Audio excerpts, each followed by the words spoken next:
Following King Charles's latest decree, Prince Andrew has been ordered to surrender two of his most prestigious honors, the Knight of the Grand Cross of the Royal Victorian Order and the Order of the Garter. Sources close to Buckingham Palace say the king has agreed to let his younger brother retain just one title, an honorary vice admiral rank in the Royal Navy.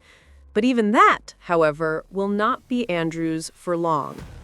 He is being forced to face what many royal watchers believe is inevitable: complete removal from public royal life.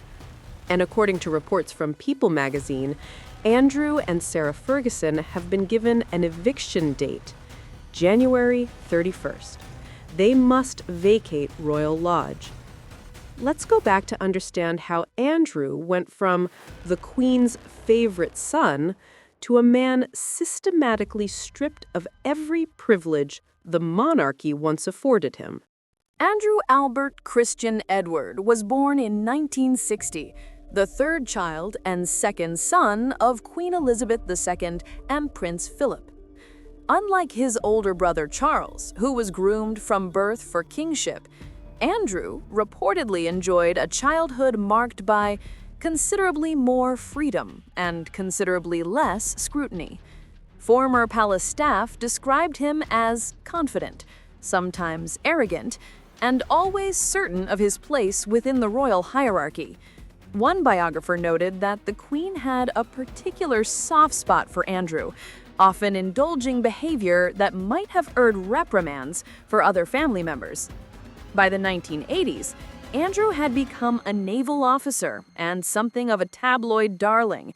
His romance with actor Koo Stark made headlines, as did his eventual marriage to Sarah Ferguson in 1986.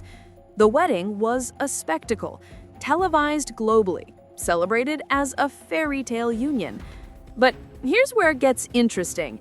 Even then, according to royal commentators, there were whispers within palace circles that Andrew's sense of entitlement was growing unchecked. Staff reportedly noted his demanding nature, his expectation of immediate service, and what several former employees later described as a dismissive attitude towards those he considered beneath his station.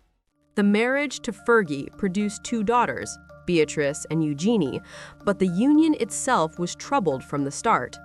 By 1992, the couple had separated. By 1996, they were divorced.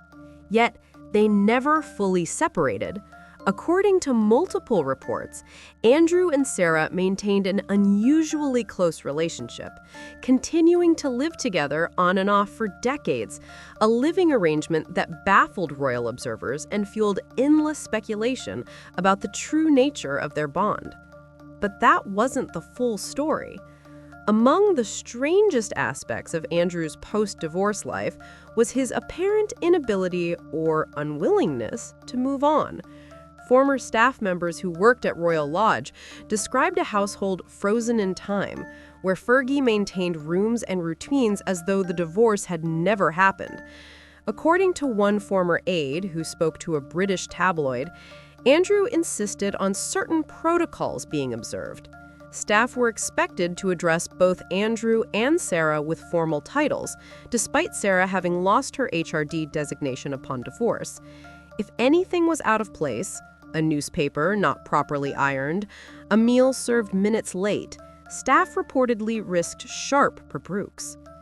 One particularly bizarre ritual involved Andrew's stuffed animal collection.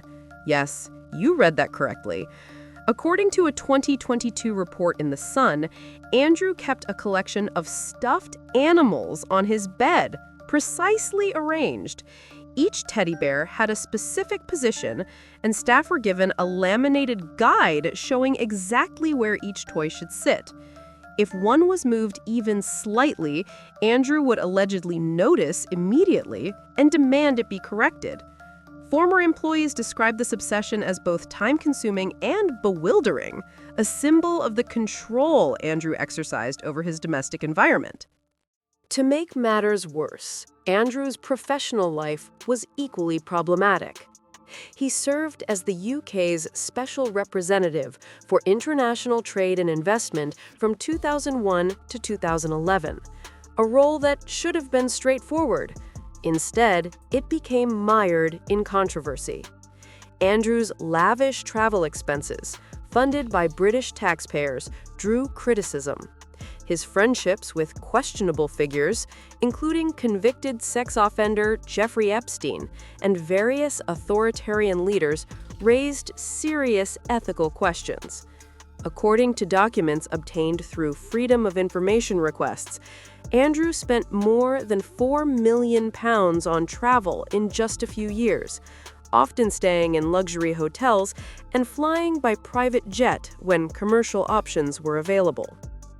And then, everything changed. In 2019, allegations emerged that fundamentally altered Andrew's place in royal life. Virginia Giuffre, an alleged victim of Jeffrey Epstein's sex trafficking operation, accused Andrew of sexual assault when she was 17 years old. Andrew vehemently denied the allegations, but his attempt to address the controversy, a disastrous BBC Newsnight interview in November 2019, only made things catastrophically worse. During the interview, Andrew offered bizarre explanations for his whereabouts on the night in question, including a now infamous claim that he couldn't have been sweating at a nightclub because a medical condition prevented him from sweating. He also stated he didn't regret his friendship with Epstein because it had useful connections. The backlash was immediate and devastating. Within days, Andrew announced he was stepping back from public duties. Corporate sponsors abandoned his charitable endeavors. Royal patronages were returned. According to sources close to the palace, the Queen, Andrew's greatest protector, was reportedly heartbroken, but recognized the impossibility of defending his son publicly. But the scandal goes deeper. In 2022, Andrew settled a civil lawsuit with Virginia Giuffre. While he admitted no wrongdoing, the settlement reportedly cost millions, funds that, according to royal commentators, likely came from the Queen's private finances. The settlement allowed Andrew to avoid a public trial, but it did nothing to restore his reputation. If anything, it cemented public perception that Andrew was guilty, regardless of the legal semantics. Following the Queen's death in September 2022, King Charles reportedly made clear that his brother's rehabilitation was not a priority. According to royal biographer Tom Bower, Charles had long viewed Andrew as a liability. With the Queen no longer present to shield her favorite son, Charles began the systematic dismantling of Andrew's remaining privileges. First came the removal of his HRE designation in official contexts. Then his military titles were returned to the monarch. His security detail, funded by taxpayers, was withdrawn. Now, according to recent reports, King Charles has taken 2 more titles: the Order of the Garter, Britain's highest order of chivalry, established in the 14th century, and the Knight of the Grand Cross of the Royal Victorian Order. What's perhaps most disturbing is the symbolism. The Order of the Garter is explicitly tied to concepts of honor, loyalty, and chivalric virtue. That Andrew held this distinction for years after the allegations emerged is a testament to how slowly the monarchy moves on matters of internal discipline.